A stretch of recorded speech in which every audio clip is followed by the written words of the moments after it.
Hello, welcome to our channel Aachi Malarkodi. எல்லோரும் எப்படி இருக்கீங்க? நல்லா இருக்கீங்களா?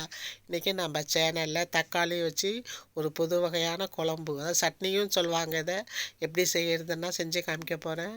உங்கள் வீட்டில் காய்கறியே இல்லையா, குழம்பு செய்யணுமா, கவலையே படாதீங்க. ஒரு தக்காளி இருந்தால் போதும், நல்லா ஒரு வாரம் வச்சு சாப்பிட்ற அளவுக்கு ஒரு அற்புதமான ருசியில் இந்த சட்னி செஞ்சு காமிக்கிறேன் பாருங்கள். இது வந்து சாதத்தில் போட்டு பிசைஞ்சு சாப்பிட்லாம், தக்காளி சாதமாகவும் லஞ்சு பாக்ஸுக்கு கொடுத்து அனுப்பலாம், இட்லி தோசைக்கு சாப்பிட்லாம், சப்பாத்திக்கு சாப்பிட்லாம். ஆல் இன் ஒன் ரெசிபி இது. எப்படி செய்யறதுன்னு காமிக்கிறேன் பாருங்க. அந்த காலத்தில் எங்கள் அம்மாலாம் அடிக்கடி செய்வாங்க. இதான் நாங்கள் தக்காளி சாதமாக ஸ்கூலுக்கெல்லாம் இந்த சட்னியை போட்டு பிசைஞ்சு கொண்டு போவோம். இதுக்கு வந்து 3/4 கிலோ தக்காளி நல்லா பழுத்த பழமாக எடுத்துக்கோங்க. அப்போ தான் அந்த சட்னி நல்லா ருசியாக இருக்கும். நாட்டு தக்காளி கிடச்சா வாங்கிக்கோங்க, ரொம்ப நல்லாயிருக்கும். அந்த தக்காளியை வந்து நல்லா கழுவி எடுத்து வச்சுருக்கேன். இப்போ இந்த தக்காளியை துண்டு போட்டுக்கலாம். அந்த தலைப்பகுதியெல்லாம் வெட்டிட்டு துண்டு போட்டுக்கோங்க. எல்லாத்தையும் துண்டு போட்டு எடுத்து வச்சுருக்கேன். இப்போ இதை வந்து வதக்கி எடுக்கணும். அடுப்பில் வாணலியை வச்சு வாணலி ஹீட் ஆனோடனே அதில் நம்ம கட் பண்ணி வச்சுருக்கிற தக்காளியெல்லாம் சேர்த்துப்போம்.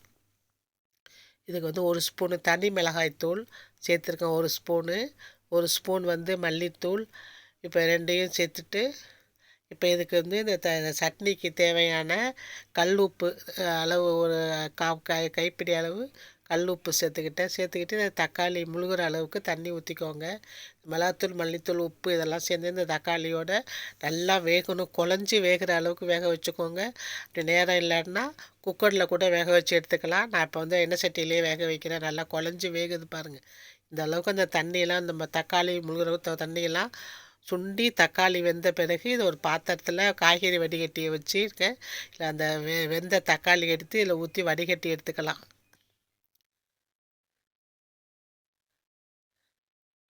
அந்த வெந்த தக்காளி அந்த வடிகட்டியில் கொட்டியிருக்கும்.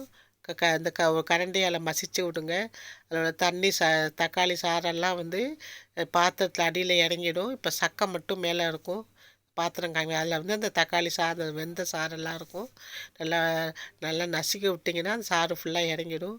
இப்போ சக்கை தான் இருக்கும், தக்காளி சக்கை. அந்த அளவுக்கு நல்லா நசுக்கி எடுத்துக்கோங்க. நல்லா குழஞ்சிருக்கு பாருங்கள் தக்காளி. இந்த அளவுக்கு தக்காளி சட்னி அவ்வளோ ருசியாக இருக்கும் நல்லா வெந்தா. இப்போ வந்து இந்த சக்கையை எடுத்து நல்லா சூடு போக கொஞ்சம் ஆற வச்சுக்கோங்க. நல்லா சூடு போகட்டும். சூடு போட்டோன்னே ஆற வச்சு இதை வந்து இப்போ நம்ம ஒரு மிக்ஸி ஜாரில் சேர்த்து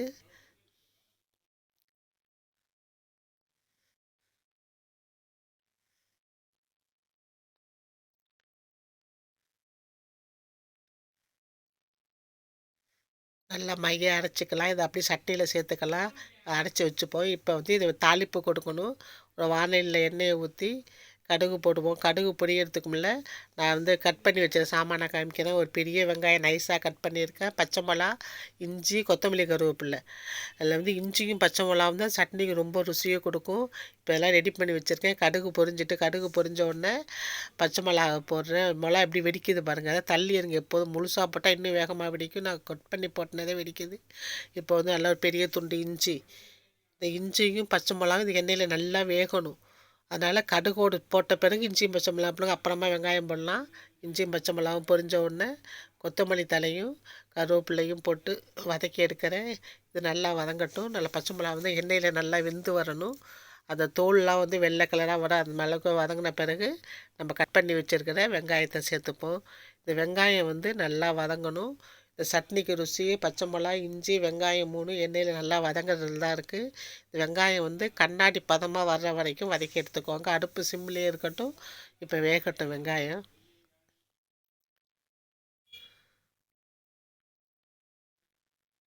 நல்லா பொன்னிறமாக வெந்திருக்கு பாருங்கள். இப்போ வெந்த பிறகு இப்போ நம்ம வந்து வடிகட்டி வச்சுருக்க தக்காளி சாறை வந்து இதோடு சேர்த்துக்கலாம்.